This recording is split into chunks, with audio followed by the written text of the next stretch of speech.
Bem-vindos ao Beijo Barbário, hoje eu vim falar com vocês sobre morangos mofados.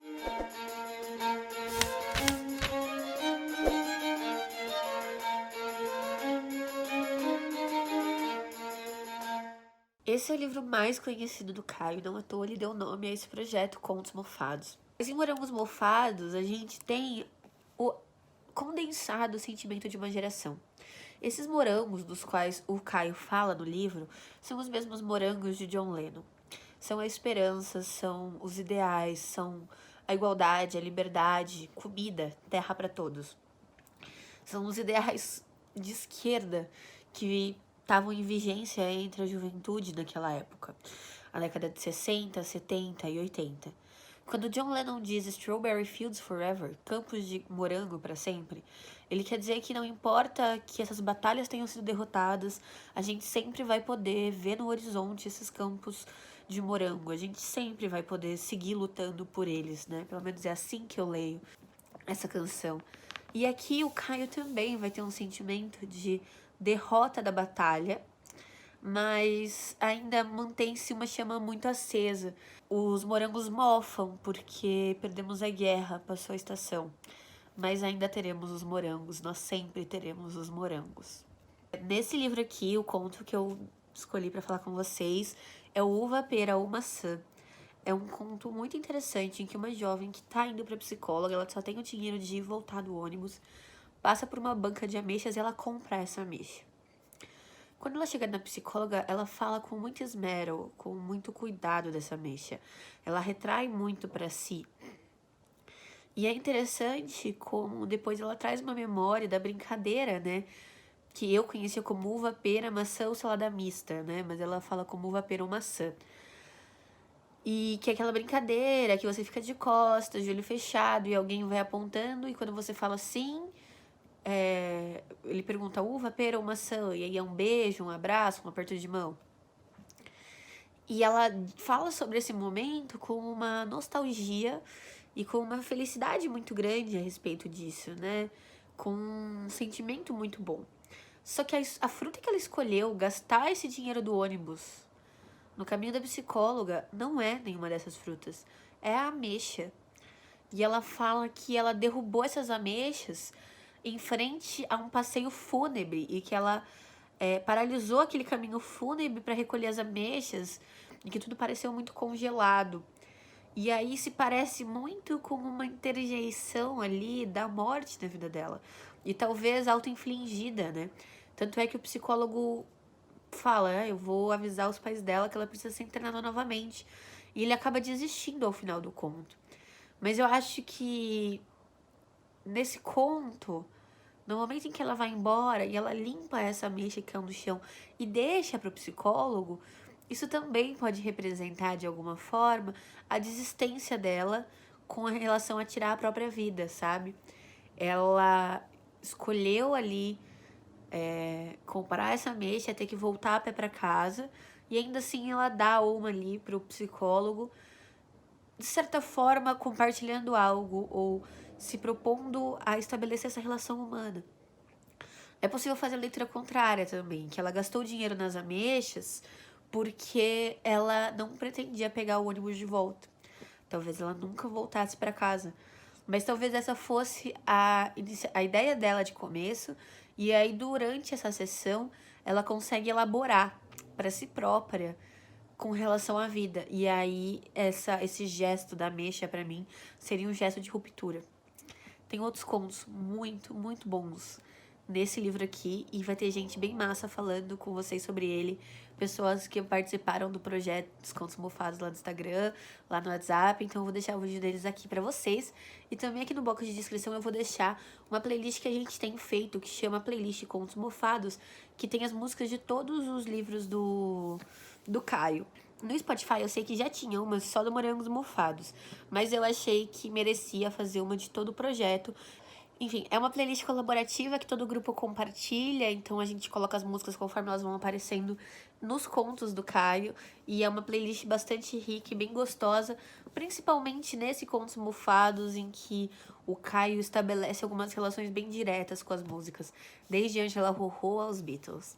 É isso, espero que vocês tenham gostado da minha partezinha e agora eu vou deixar os meus parceiros falarem aqui. Oi, pessoal, prazer, meu nome é Nicole. Eu vou falar sobre Diálogo, que é o primeiro conto de Morangos Mofatos. Esse conto é uma conversa entre A e B. E ele começa assim: Você é meu companheiro, A fala para B. E daí eles vão ter uma conversa toda sobre se eles são o companheiro um do outro. E o que eu acho interessante é que quando a gente ouve essa palavra, a gente pensa em duas coisas. Eu penso, pelo menos, eu penso ou no Lula, meu companheiro, minha companheira, ou eu penso em um casal LGBT, sabe? Aquele tio que você não conhece muito bem, que não é casado, mas tem um companheiro. Eu pensei nisso. E tem uma parte que eles falam assim, que B fala, eu sou seu companheiro, mas não é só isso, sabe? Então, eles são companheiro um do outro. Esse é um traço da relação que eles têm, mas eles não são só isso. Então, o que eles são? E o que eu acho mais interessante é que no final o Caio coloca assim, ad infinitum. Então, essa vai ser um looping. Essa conversa é infinita, porque eles têm que decidir o que eles são. E essa é uma das coisas mais difíceis, porque o que a gente é definido, claro, que por nós, mas como a sociedade ela nos vê. E se você é um casal, principalmente, você quer ter o seu status reconhecido. E lá atrás, quando quer escrever esse conto, o casamento LGBT ele ainda não era válido, ele não existia. Então, eu achei muito interessante essas reflexões que apenas uma palavra trouxe pro conto. Não que estivesse triste, só não sentia mais nada. Levemente, para não chamar a atenção de ninguém, girou o busto sobre a cintura, apoiando o cotovelo direito no peitoril da janela. Debruçou o rosto na palma da mão. Os cabelos lisos caíram sobre o rosto. Para afastá-los, ela levantou a cabeça e então viu o céu. Um céu tão claro que não era o céu normal de Sampa, com uma lua quase cheia e Júpiter e Saturno muito próximos. Vista assim, parecia não uma moça vivendo, mas pintada em aquarela, estatizada feito estivesse muito calma, e até estava. Só não sentia mais nada, fazia tempo. Eu sou Elisa Barreto, sou escritora, e venho trazer um pouquinho da minha visão sobre o conto O Dia que Júpiter Encontrou Saturno. E eu acho muito interessante quando a personagem olha para o céu e se reconhece nesse céu de São Paulo. Um céu que a gente pouco se reconhece quando a gente vem de longe. E encontrar Júpiter, né, encontrar a Lua, né, Júpiter e Saturno muito próximos, é como se reencontrar com uma casa, com um lar, né? E acho que isso é muito presente na escrita do Caio, que é esse desejo de se encontrar, não só com pessoas, mas em lugares, em situações, em diálogos, em discursos. E é exatamente isso que acontece nesse conto, há um encontro, né? E esse céu simboliza esse encontro que dá esse lugar de casa para os personagens, mas ao mesmo tempo os faz perceber que eles estão distantes dessa casa, que é um momento, né? Que é o que vale para aquele momento. Há uma urgência muito bonita, né? Muito poética nos diálogos desse conto, em que os personagens esperam tanto, né? Há muito tempo por um encontro como esse. Por isso essa urgência, mas ao mesmo tempo breca, porque há também uma bagagem, há também uma memória, né? De histórias que se findam e aquela ali eles já sabem, né, que não vai passar daquela festa. Há uma ênfase também à existência, ao âmago, né, ao singular e à solidão, ao voltar para casa, né, ao girar as chaves, ao apertar o botão do elevador, ao ouvir o eco dos passos pelo corredor. Tudo isso simboliza a solidão do voltar para casa e você pode passar meia hora conversando com alguém incrível e vai te marcar a vida inteira. Mas a volta para casa é sozinho. E isso Caio sabe muito bem e traz muito bem. Não só nesse conto, mas em muitos outros. Então, é isso. Obrigada. Olá pessoal, eu sou o Paulo Lane do Duarte e a Bárbara me convidou de novo aqui para eu falar sobre 2 contos do Caio Fernando de Abreu que fica no livro Morangos Mofados. São 2 contos que eu gosto muito, eu pude escolher para falar aqui com vocês e que para mim se relacionam não só pela temática central, mas também como que essa temática ela é trabalhada.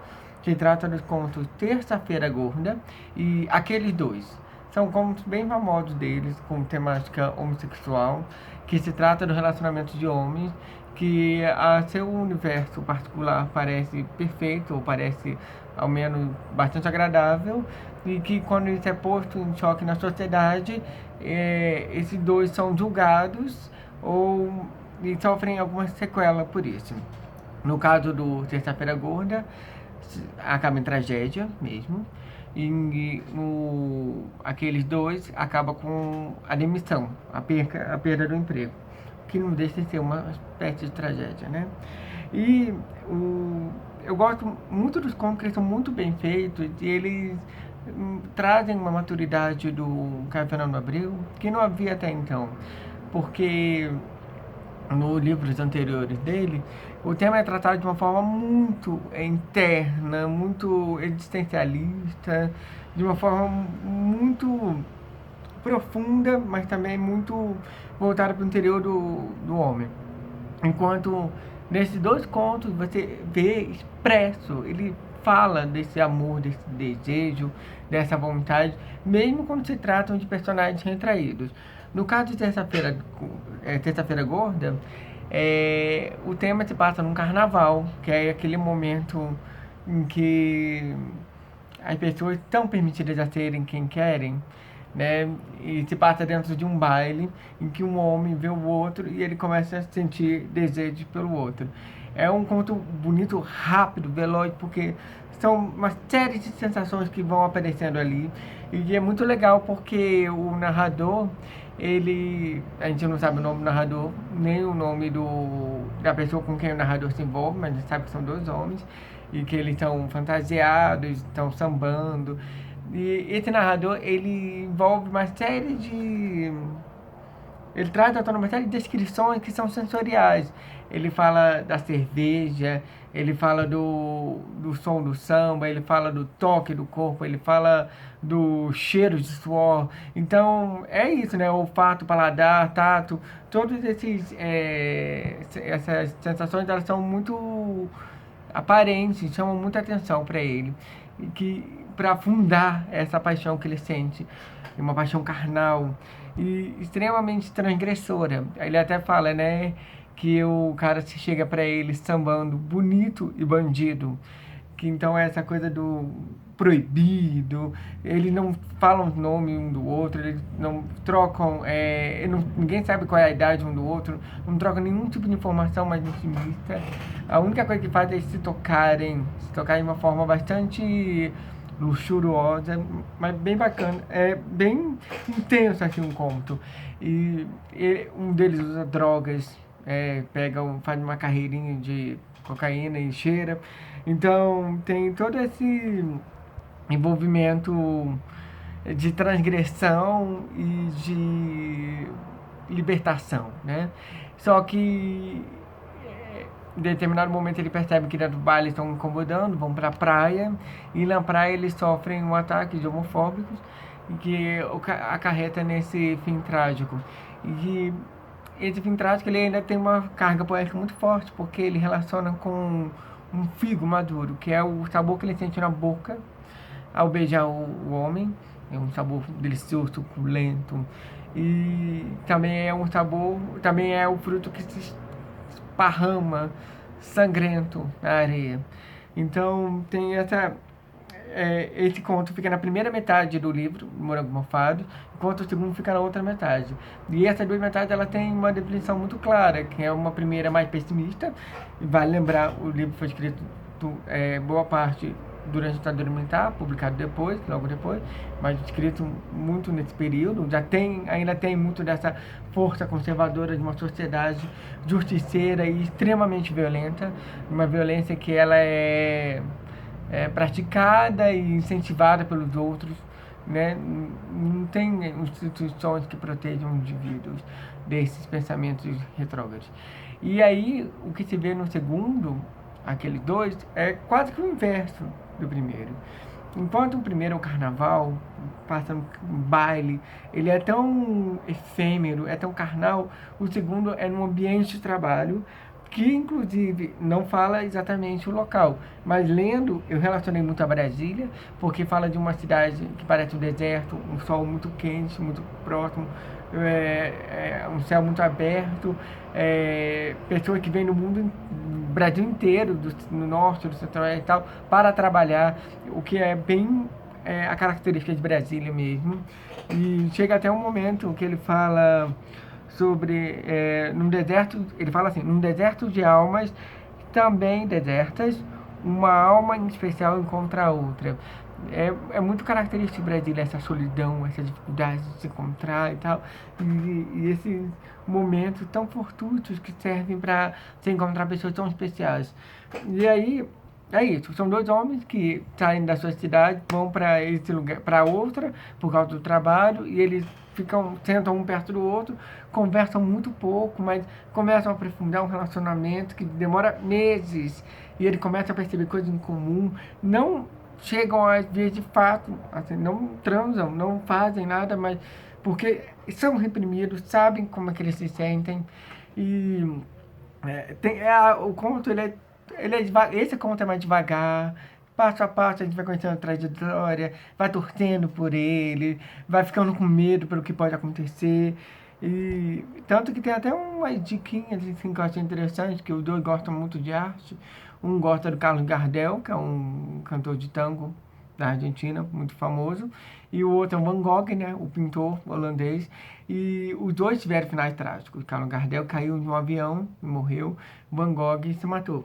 Então tem essa carga trágica que atrai eles pela música, pela imagem e tudo mais, mas que de certa forma um serve de proteção ao outro. Isso é bem bonito de ver, eu gostei bastante. E, enfim, ele termina com o pessoal do trabalho percebendo que eles estão em um relacionamento e que o chefe dele não poderia permitir que isso continuasse. Então, o último parágrafo, que é bem bacana, ele fala assim, olha: pela tarde poeirenta daquele resto de janeiro, quando o sol parecia a gema de um enorme ovo frito no azul, sem nuvens no céu, ninguém mais conseguiu trabalhar em paz na repartição. Quase todos ali dentro tinham a nítida sensação de que seriam felizes para sempre. E foram. Esse foram, para mim, é um peguinho, porque os dois foram demitidos e foram embora juntos. E a gente fica... É muito bonita essa força, eles foram embora juntos, não quiseram saber, não quiseram desistir deles. Então tem uma força que no primeiro conto não tem, porque acaba em tragédia. Nesse não, embora tenha havido essa demissão, eles ficaram juntos. E essa infelicidade no final, ela é quase que dúbia, porque é uma infelicidade daqueles que são homofóbicos, que percebem que são almas vazias por agirem dessa forma. Mas também o "e foram" pode relacionar também os dois. Será que eles foram felizes para sempre? Será que ele não tem a possibilidade de serem felizes de um dia? Aí, né? É um questionamento pra gente. É isso, pessoal. Muito obrigado por me ouvir aqui. Espero que vocês tenham gostado do vídeo da Bárbara. Curtam aqui o canal, aqui embaixo. E fiquem bem, tá? Fiquem acompanhando, que sempre tem coisa boa por aqui. Obrigado.